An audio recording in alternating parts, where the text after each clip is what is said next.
So I said this lecture would be about areas, sums, and integrals. Now we will get to the last of those three, the integrals.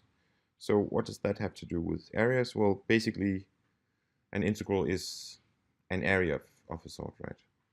So here we have a function, this one, and here you have two rectangles, the outer rectangle here and the inner rectangle here. These correspond to, if you take this function and you make a line down here and a line down here and then a line from here to here, then you get a curvilinear figure, right?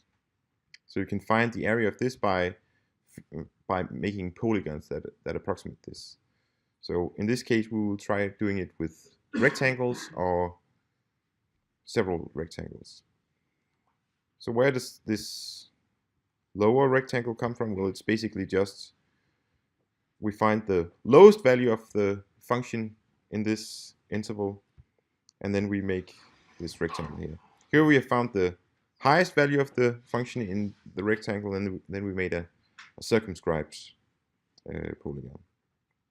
So the idea is now that if we have such a continuous non-negative function defined on some interval, then we can build inscribed and circumscribed polygons out of rectangles with baseline on the x-axis, like we have here, right? So right now, the lower rectangle down here has an area of 12.4, and the upper has the bigger rectangle, the circumscribed polygon, has an area of 29.2, and the actual area is something in between that. In fact, it turns out to be 17.2. And again, you can find an approximate value of this by just taking the average of these two. So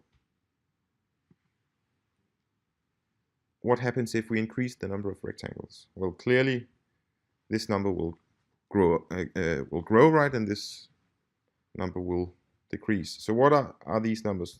These numbers are now an with a dash underneath is the sum of the area of this rectangle here and this rectangle here.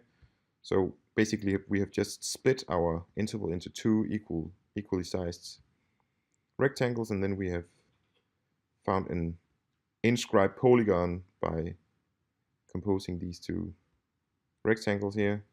So this point is the lowest value of this function on this part of the interval, right? And this is the lowest value of this function on this interval.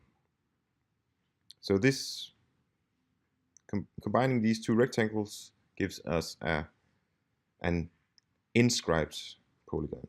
Likewise, we could have made, or we do make, in fact, circumscribed polygons by making rectangles that take as height the maximum value of the function in these subintervals. So increasing the number of points like this, you can see that this number grows and then this number decreases, and already with just 4 subintervals, you get a number here averaging the upper and lower estimate, which is fairly close to the actual value. And you can, of course, continue in this fashion. Right now I'm doubling everything. I could also just increase by 1. It didn't increase by 1. It will now, I think. If I can make this work. Anyway, you can see here that with 64 subintervals, the average of the upper and lower estimates is in fact extremely close to the actual value.